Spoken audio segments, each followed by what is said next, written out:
Hello and welcome back for another historic video. Today we're going to be playing this Estrid's Invocation enchantment deck. Estrid's Invocation is a 3-mana enchantment, and it states that we can have it enter the battlefield as a copy of an enchantment we control, and it will return back to the battlefield. When it does this, we get to have it enter as a copy of an enchantment we control, and essentially each turn we can repeat this process. So what we're trying to do is utilize enchantments that have enter the battlefield abilities and also some of our class enchantments to gain continual value turn after turn. And especially in the mid and late game, once we have a good number of enchantments on the battlefield, we'll be able to copy the one that is most useful in the current situation based on what our opponent has done the previous turn. Our enchantments fall into 3 main buckets, the first being discard. At 1 mana, we have Hopeless Nightmare. This enchantment states that when it enters, each opponent discards a card and loses 2 life. And additionally, whenever this enchantment is put into a graveyard from the battlefield, we get to scry 2. For 3 mana, we're able to sacrifice it.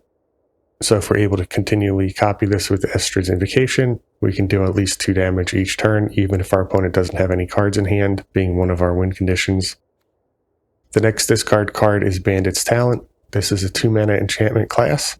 At the first level, when it enters, our opponent has to discard 2 cards, unless they discard a non-land card. Then for 1 mana, we can level it up. And at level 2, at the beginning of each opponent's upkeep, if that player has 1 or fewer cards in hand, they lose 2 life. So this is another win condition of the deck.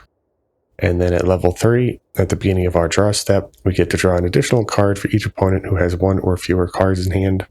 The next bucket of cards that we have are removal. We have 4 copies of Momentum Breaker, 2-mana enchantment with Start Your Engines, and when it enters, each opponent sacrifices a creature or vehicle of their choice, and if they can't, then they have to discard a card. We also have 4 copies of Trial of Ambition. This 2-mana enchantment has a similar effect. When it enters, target opponent sacrifices a creature of their choice. Utilizing these along with Estrid's Invocation will often keep our opponent from being able to resolve any creatures for more than 1 turn, unless they're able to go wide extremely early in the game. For those scenarios, we have 2 copies of Split Up. This 3-mana sorcery lets us destroy either all tapped creatures or all untapped creatures. Then the last bucket of cards we have are our tutor cards, which are kind of silver bullets for certain matchups. And in order to better utilize these, we're running 4 copies of Enlightened Tutor, which lets us search our library for an artifact or enchantment card, and then put that card on top. So we're able to search up whichever card we need in the matchup. Then for our targets, we have 1 copy of Authority of the Consuls, 1-mana enchantment that makes our opponent's creatures enter tapped and regain 1 life for each creature. 1 copy of Seam Rip, a 1-mana enchantment, and when it enters, we get to exile target non-land permanent and opponent controls with mana value 2 or less until this enchantment leaves the battlefield. 1 copy of Grafdigger's Cage as Graveyard Hate. This 1-mana artifact says creature cards in libraries and graveyards can't enter the battlefield. Players also can't cast spells from graveyards or libraries. 1 copy of Pithing Needle, where we're able to choose a card name, and then activated abilities of the chosen name can't be activated. Notably, we can't name mana abilities with this. 2 copies of Greater Auramancy, if we feel our enchantments might be susceptible to removal. 1 copy of High Noon, 2-mana enchantment that says players can't cast more than 1 spell each turn. Notably, once Estrid's Invocation is on the battlefield, the Flicker ability is not a cast trigger. 1 copy of Rest in Peace for additional graveyard hate. And then 1 copy of Solemnity and 1 copy of 9 Lives if we want to completely lock our opponent out of the game from being able to do combat damage to us.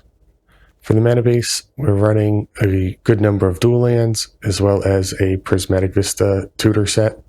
Once this deck gets going, it's very synergistic, and it's hard for a lot of decks to deal with.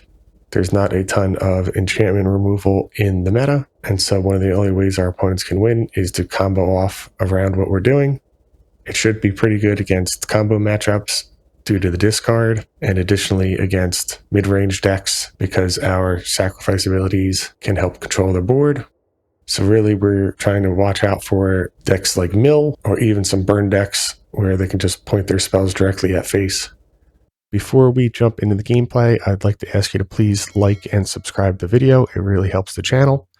And without further ado, let's jump into the games.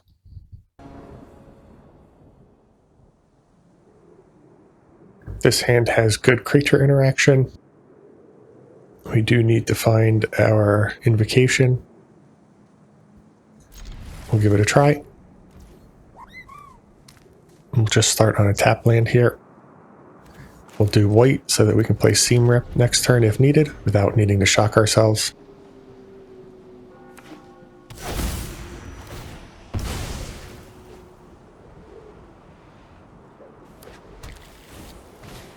Planes from our opponent. They play out a Wonderbrine Trapper. We don't mind using Seam Rip on that. We'll get another tap land out of the way.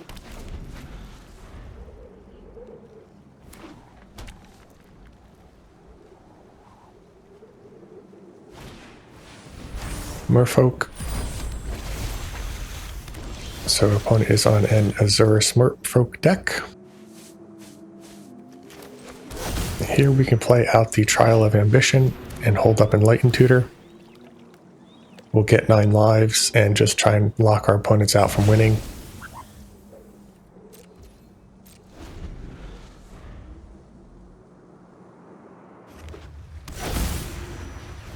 Harbinger of the Seas.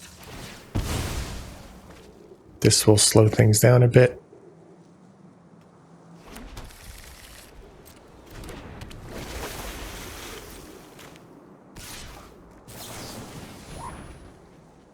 I believe that changes our game plan to the Invocation.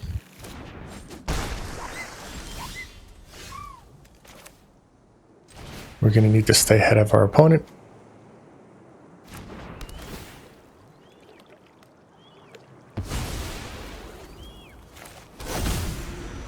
Notably, every creature that our opponent plays out that is a 2-for-1 is going to significantly slow down our destruction.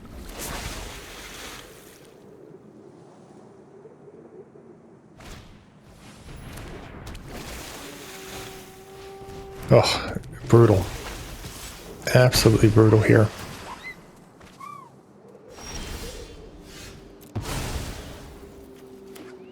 Just have to keep working through their creatures one by one.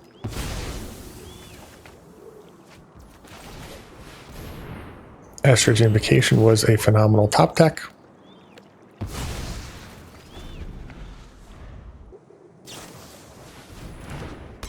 Hexcatcher is fine for now.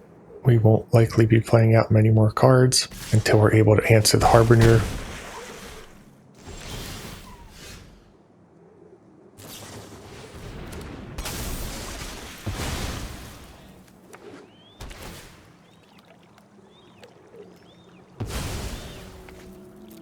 We'll see which one they sacrifice here. It's a close call between the Hexcatcher and the Mindspring. And we draw another Invocation, so this one is pretty much over. They'd have to sack their whole board to counter this, which might be worth it, but they're already so far behind now.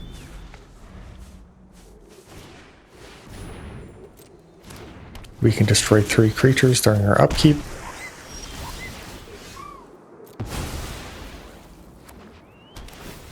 And our opponent concedes. Great comeback. Got lucky there too with some of our top decks.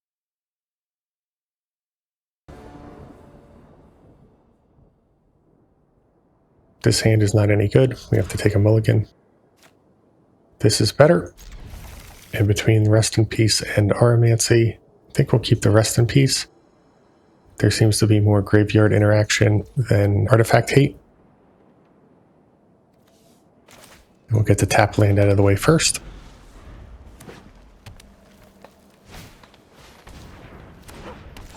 Up against a green Devotion deck, so we're going to find Pithing Needle for Karn the Great Creator. Might as well just play out Rest in Peace as well. They do have Storm the Festivals, which has flashback.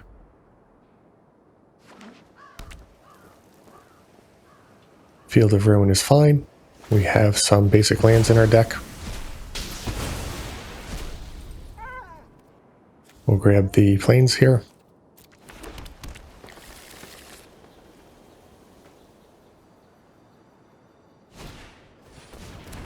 Soul Guide Lantern, so our opponent might not be on Green Devotion after all. It's okay. We'll get our Estrids out. Doesn't have any immediate impact, but it will snowball throughout the game. Now we're looking for one of our discard spells.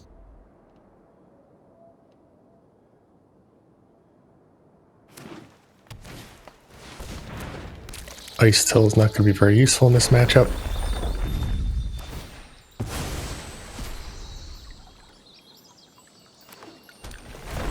Just mills a couple cards. So it does look like they were trying to run us out of lands. Well, we find the Nightmare and the Trial, so now our engine is rolling. We play the Nightmare first, so that they don't know that they're losing the Ice Till Explorer. Might inform their decision slightly differently on what they discard. And our opponent concedes.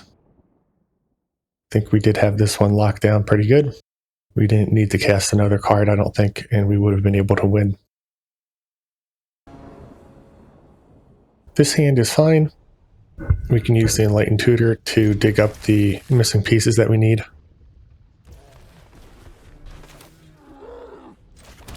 We can either go directly for the 9 lives combo, or we can get Estrid, depending on what our opponent shows us.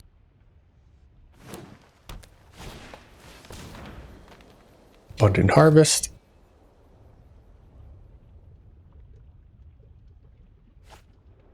They choose lands. What do they have here? Stone Rain, Anger the Gods. So they're going to be trying to do a mana denial. In that case, I think we will go for the Estrids. We can win the game without casting any cards. And our opponent concedes. On the draw, we would have been able to get the Estrids out before they could start destroying our lands. And from there, it should be pretty trivial to win. This hand is a bit land light. We're not running any artifact lands to tutor, so I think this has to be mulligan.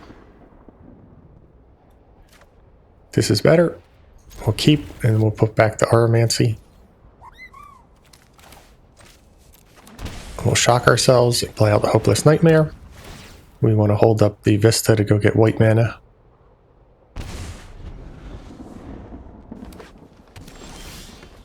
No play from our opponent. I think we still get the Trial down. Next turn we can either copy Hopeless Nightmare or Trial, depending on what our opponent plays out.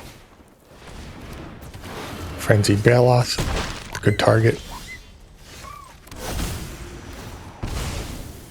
We'll grab our planes. We can copy Trial of Ambition.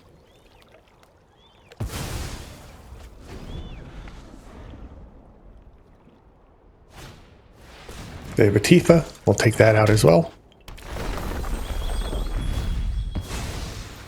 They fetch immediately.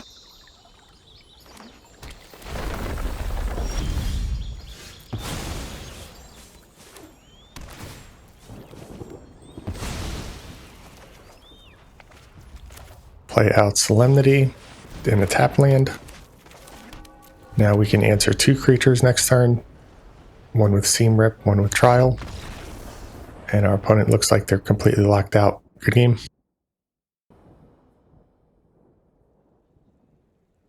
This hand is fine. We'll keep. Always like to see hands with the Tutor and Estrids. Faithless Looting. So we're going to want to go get Graveyard Hate. Hopefully we're not too slow.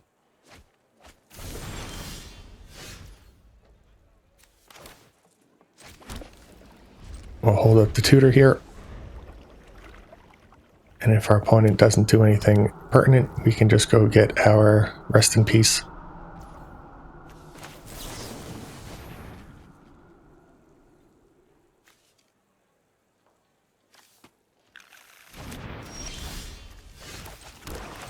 Play it out. And that's enough. Good game. This hand is not going to cut it. has 2 Estrids and 2 Aromancy, but no interaction, no white mana. This is a bit better. We'll keep, and I think we put the Pithing Needle back in the deck. We'll shock ourselves and play out the Nightmare.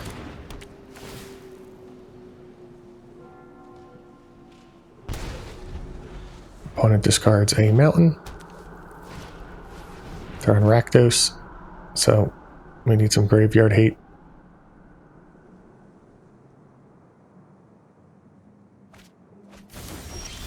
They are indeed on Reanimator, and what do you know, we just so happen to top deck Grafdigger's Cage. This might prompt a concession immediately.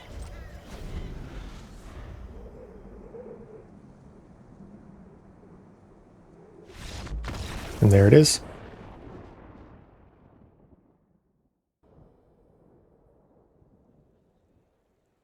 This hand is fine, we'll keep. We have access to all 3 of our colors. We'll start out on a Vista. No play from our opponent yet. We'll take a natural draw. Hopeless Nightmare is okay. I think we start off on the Bandit's Talent though, just to be mana efficient.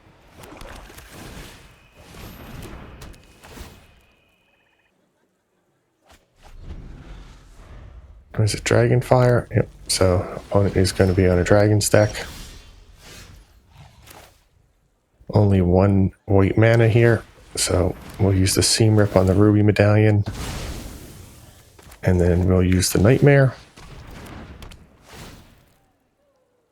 We'll just play out the Watery Grave tapped.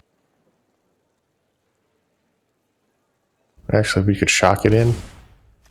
Level up our Bandit's Talent.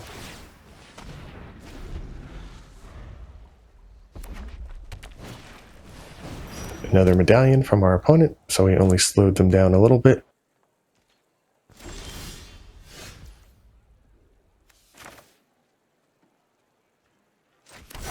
I believe our last fetchable is just a Swamp in the deck, so we'll go grab that now so that we don't draw it. Then we'll play out the Aromancy, pass the turn back. I believe the Dragon's Fire needs to target a creature, so they're not going to have any targets for this card, not in our deck at least.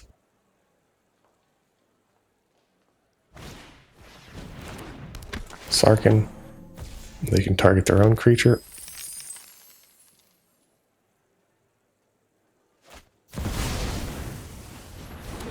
And Goldspan will start generating value for them.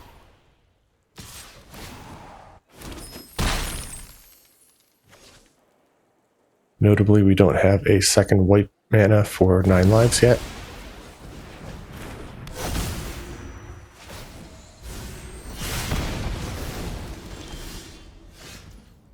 We find our first sacrifice enchantment.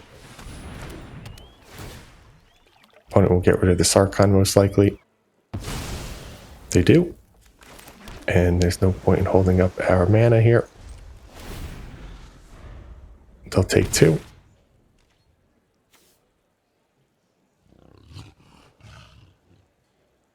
We can scry, I think, at the end phase here. Try and find a way to deal with this Goldspan. You will feel the lick of my flames. Are you ready? Fireblood, 7 loyalty for its ultimate. Also have to play around that now.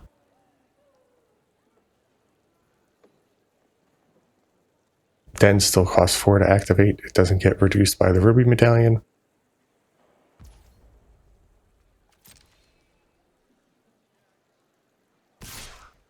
They go face with the Goldspan Dragon. Means they have lethal on board.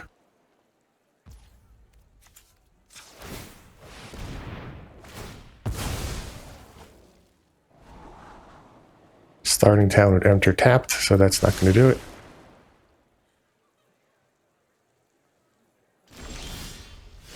Invocation. That should save us for at least 1 turn. We can copy the trial.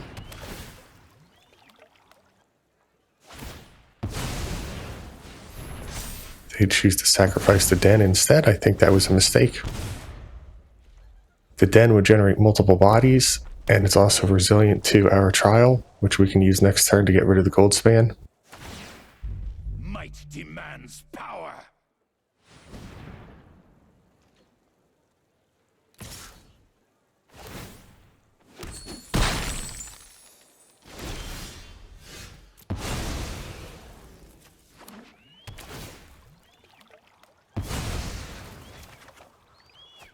Momentum Breaker is not going to cut it as a top deck, so we'll just level up Bandit's Talent. Still looking for another white mana. Tutor effect would be good. We could use Pithing Needle for Sarkhan. They are coming. Still need to avoid a haste creature as well, such as another gold span. Nova Hellkite will do it. Unfortunate. So we just didn't quite have the right mana for this game.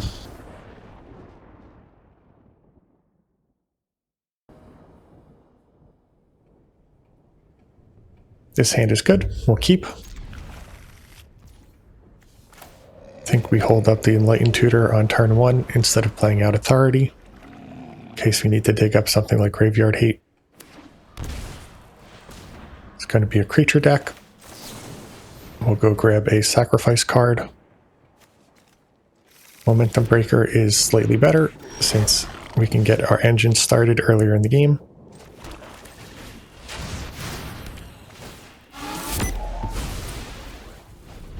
And then Estrid's Invocation should run away with this one if we can resolve it.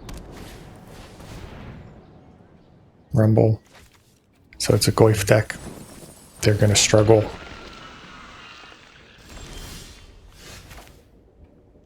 We'll play out the Invocation.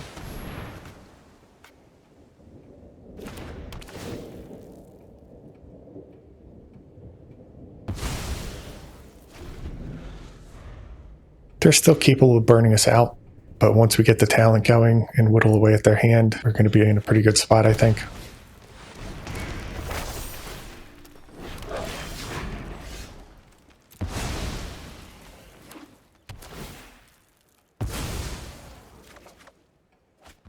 Enlightened Tutor is good.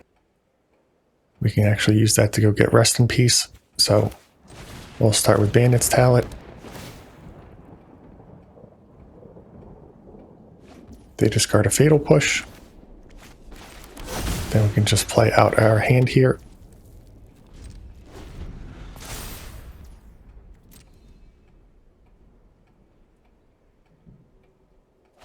We could also go get another Estrid's Invocation, so we have a lot of choices available to us. Thoughtseize will miss. Now we have to make a decision on what we want. I was going to say, I think Rest in Peace would be fine here. Really, either one. We're in a pretty dominating position right now.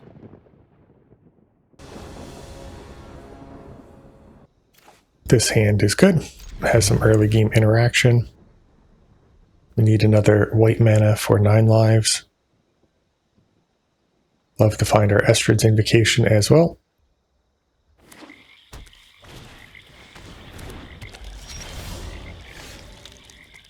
An early creature from our opponent. I think we have to seam rip this. Looks like our opponent could be on ninjas.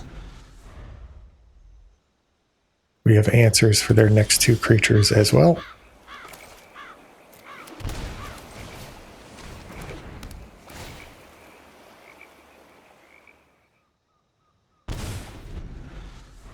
Cut down is not very useful against us. Again, we'll make them discard before playing out our Momentum Breaker. They get rid of another removal spell.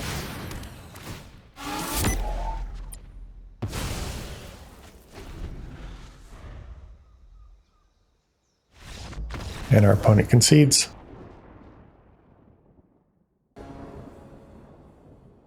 This hand is fine. We do need to find a better removal spell than Seam Rip.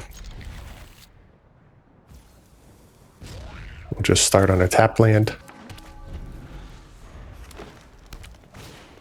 up against elves, so split up will be important as well. Here, if we did have a sacrifice enchantment, I think we just completely lock our opponent out. But next turn, they have the potential to get ahead of that by playing out a better mana dork that generates multiple mana per turn, and then they can really snowball by casting more creatures than we can answer.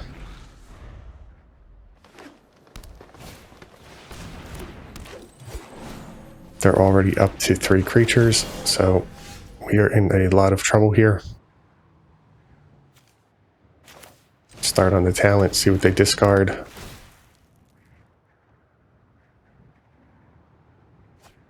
Two lands. We'll see him rip the priest.